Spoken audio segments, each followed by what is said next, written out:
मित्रों नमस्कार। आपका स्वागत है। और आज भी दिल्ली की गलियों में, दिल्ली में केजरीवाल की सीबीआई जांच और सीबीआई के समन को लेकर चर्चा होती रही। कल सुबह यानी 16 अप्रैल को सुबह 11 बजे सीबीआई के दफ्तर में केजरीवाल को हाजिर होना है। तो हाजिर होने से पहले केजरीवाल ने आज प्रेस कॉन्फ्रेंस की और उन्होंने कहा कि अगर मैं ईमानदार नहीं हूं तो दुनिया में कोई ईमानदार नहीं। यानी उन्होंने सबका ठेका ले लिया कि वही केवल ईमानदार है, बाकी दुनिया में जितने ईमानदार हैं वो सब चोर है, अगर वो चोर है तो। और उन्होंने ये भी कहा कि केवल आरोप लगाने से अगर कोई गिरफ्तार होता है तो मैं आरोप लगाता हूँ प्रधानमंत्री को मैंने 1,000 करोड़ रुपए दिए तो अब अरेस्ट करो। तो बहुत सारी बातें उन्होंने की।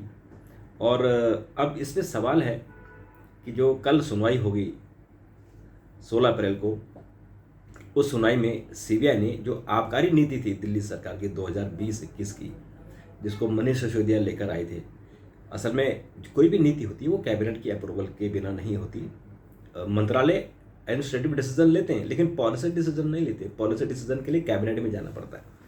तो कैबिनेट में जो आया, कैबिनेट के जो नोट्स हैं, कैबिनेट के नोट कुछ हैं, पकड़े कुछ और गए हैं। जो पॉलिसी अप्रूव हुई उसके बाद उसमें क्या क्या चेंजेस हुए, बहुत सारे इसमें झोल है। तो उसी झोल के ही कारण मनीष सिसोदिया को अरेस्टिंग हुई है। और 27 फरवरी को उनकी अरेस्टिंग हुई थी और आज आप समझिए कम से कम 1.5 महीना उनको जेल में हो गया है। और निचली कोर्ट ने भी उनकी जो बेल थी वो रिजेक्ट कर दी थी और हाई कोर्ट ने भी रिजेक्ट कर दी। जो इनसे कुछ सवाल पूछे जाने हैं केजरीवाल से, एक तो सवाल यह है कि जो आबकारी नीति की क्या ज़रूरत पड़ी, उसमें जो आपने छूट दी उसकी क्या ज़रूरत पड़ी, जो आपने कमीशन था डीलरों का उसको 7% से बढ़ाकर 12% क्यों किया, और जो 100 करोड़ रुपए की डील की बात आ रही है उसमें आपका भी नाम है, वो डील क्या है। तो इन सवालों का केजरीवाल को जवाब देना होगा। सुबह 11 बजे उनको बुलाया है। तो कल चूँकि संडे है तो मुझे लगता है कि कल दिन भर केजरीवाल ही छाए रहेंगे। और चूँकि सीबीआई का जो हेडक्वार्टर है वो लोधी कॉलोनी में है, लोधी सीजीओ कॉम्प्लेक्स। तो सीजीओ कॉम्प्लेक्स में आज से ही वहाँ अर्धसैनिक बलों की टुकड़ियाँ तैनात कर दी गई, चारों तरफ छावनी बना दिया गया है। क्योंकि जब भी कोई पॉलिटिकल लीडर को उठाते हैं सीबीआई वाले या बुलाते हैं पूछताछ के लिए, तो जो पॉलिटिकल कार्यकर्ता है वो वहाँ धरने प्रदर्शन के लिए, नारेबाजी के लिए, अपना सहानुभूति व्यक्त करने के लिए भी आते हैं। तो पूरा जो दफ्तर है जो सीबीआई का, उसको छावनी में बदल दिया गया है और बैरिकेड लगा दिए गए हैं जगह जगह। जैसे सीजीओ कॉम्प्लेक्स में अगर आप जाते हैं, अगर आप खान मार्केट की तरफ से जाते हैं तो जहाँ लाल बत्ती ख़त्म होती है वहीं से बैरिकेड हो गई। अगर आप नेहरू स्टेडियम की तरफ से जाते हैं तो वहाँ भी 2 बैरिकेड लगे हुए हैं। एक बैरिकेड तो स्टेडियम के सामने लगा है और एक लाल बत्ती पर जो लोधी कॉम्प्लेक्स की तरफ से।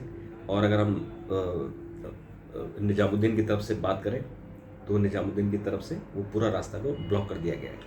तो इसका मतलब यह है कि जो आम आदमी पार्टी के कार्यकर्ता हैं वो कल सीबीआई तक नहीं पहुंच पाएंगे, दूर ही दूर रहेंगे, शोर शराबा होगा। अब इसमें आज केजरीवाल ने जो कहा, चूँकि उनकी प्रेस कॉन्फ्रेंस बड़ी इंपॉर्टेंट थी, तो उन्होंने जो कहा गया केजरीवाल ने कि जो सीबीआई ने और ईडी ने कोर्ट में गलत जानकारी दी है कि उनके जो 14 फ़ोन पकड़े गए हैं वो डिस्ट्रॉय कर दिए। तो उन्होंने कहा कि ये झूठ कहा गया है क्योंकि उन 14 में से जो 4 उन 14 में से 4 मोबाइल फ़ोन अभी भी ईडी के पास है, 1 फ़ोन सीबीआई के पास है, और जो 4 फ़ोन हैं वो सीबीआई के जो आम आदमी पार्टी के वॉलंटियर्स हैं वो यूज़ कर रहे हैं। तो उन्होंने कहा कि इसमें कोई जगह तोड़ फोड़ या कहीं नहीं हुई, सब फ़ोन यूज़ में थे और उन्होंने उसका हिसाब भी दिया। तो अब उसमें जो थ्योरी है ये तो कोर्ट में साबित करेगी सीबीआई और ईडी क्या बात हुई थी। लेकिन जो उन्होंने आरोप लगाया कि ऊपर से आदेश है, आम आदमी पार्टी को ख़त्म करने की कोशिश की जा रही है, क्योंकि जिस तरह से आम आदमी पार्टी ने ग्रो किया है इतने कम समय में और राष्ट्रीय पार्टी बन गई है, तो इसलिए बीजेपी को प्रॉब्लम हो रही है। प्रधानमंत्री नरेंद्र मोदी व्यक्तिगत तौर पर इस पार्टी को ख़त्म करना चाहते हैं। उन्होंने बहुत सारे आरोप लगाए। लेकिन अब इस आरोपों का, क्योंकि पॉलिटिकल आरोप तो लगते रहते हैं, पर इसमें असल में जब कानूनी लड़ाई लड़ी जाती है तो फिर वहाँ पता लगेगा कि एक्चुअल बात क्या है। तो एक जो अफवाह ये भी है कि क्या केजरीवाल को अरेस्ट किया जाएगा। तो अगर केजरीवाल को अरेस्ट किया जाएगा तो ये मुझे लगता है कि बहुत बड़ी खबर होगी। पर मुझे ऐसा लगता है, मेरी जो फीलिंग है, कि शायद उनको पहली बारी में अरेस्ट नहीं किया जाएगा। पहली बारी में उनसे पूछताछ की जाएगी, उनके जो जो केजरीवाल जो मनीष सिसोदिया ने जो प्रूफ दिए हैं, और इस एफआईआर में जो टोटल 15 लोगों के खिलाफ एफआईआर हुई है उसमें से 7-8 लोग ऑलरेडी अरेस्ट हैं। तो उनसे जो फीडबैक मिला होगा सीबीआई को और ईडी को, उस बेस पर केजरीवाल से सवाल जवाब होंगे। तो सवाल जवाब होने में पूरा दिन भी लग सकता है, 2 दिन भी लग सकते हैं, 3 दिन भी लग सकते हैं। वो जैसे सीबीआई चाहे उस तरह से वहाँ उनसे पूछताछ करेगी। लेकिन हाँ, ये मामला अब गरमा गया है क्योंकि केजरीवाल को बाकी विपक्षी दलों का समर्थन मिलने लगे।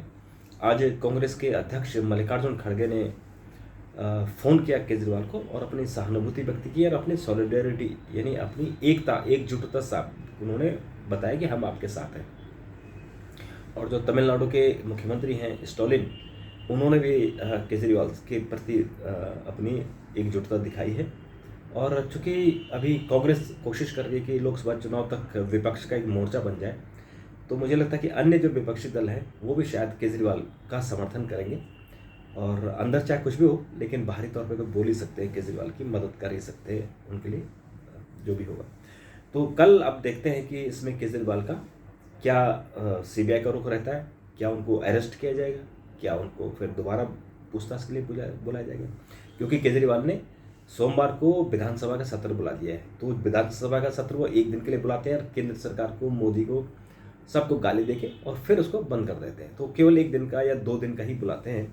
और एक चीज़ और है, ये भी लोकतंत्र का मजाक ही है कि विधानसभा का सत्र खत्म नहीं हुआ है, बस वो सत्र एक ही सत्र चल रहा है जब से सरकार आई है। एक दिन बुलाते हैं, फिर उसको स्थगित कर देते हैं, फिर कुछ दिन बाद एक दिन और बुलाते हैं, फिर स्थगित कर देते हैं। यानी जो 3 सत्र होने चाहिए, मानसून सत्र, बजट सत्र और हमारा शीतकालीन सत्र, 3 सत्र होने चाहिए, इनमें कोई सत्र नहीं हुआ है। तो ये भी तो एक तानाशाही ही है कि आप लोकतांत्रिक मूल्यों को नहीं मान रहे, जो लोकतांत्रिक परंपराएं हैं उनको नहीं मान रहे। अब आप संसद का या आपके विधानसभा का सत्र ही नहीं बुला रहे हो, एक दिन बुलाते हो, फिर गाली गोली दे के छुट्टी कर देते हो। और बीजेपी के जितने वहाँ मेंबर होते हैं उनको सब आप उनको बाहर निकाल देते हो। तो जो विधानसभा अध्यक्ष का जो रुख रहता है कि कैसे बीजेपी के लोगों को बाहर निकाल दिया, और फिर आम आदमी की पार्टी फिर एक तरफ पूरे दिन भर फिर केंद्र सरकार की आलोचना करते रहते हैं, प्रधानमंत्री की आलोचना करते रहते हैं। ये भी मुझे लगता है कि उचित नहीं है। तो जो भी होगा कल इस पर हम लोग टिप्पणी करेंगे, कल इस पर हम लोग मिलेंगे। तब तक के लिए नमस्कार, थैंक यू, धन्यवाद।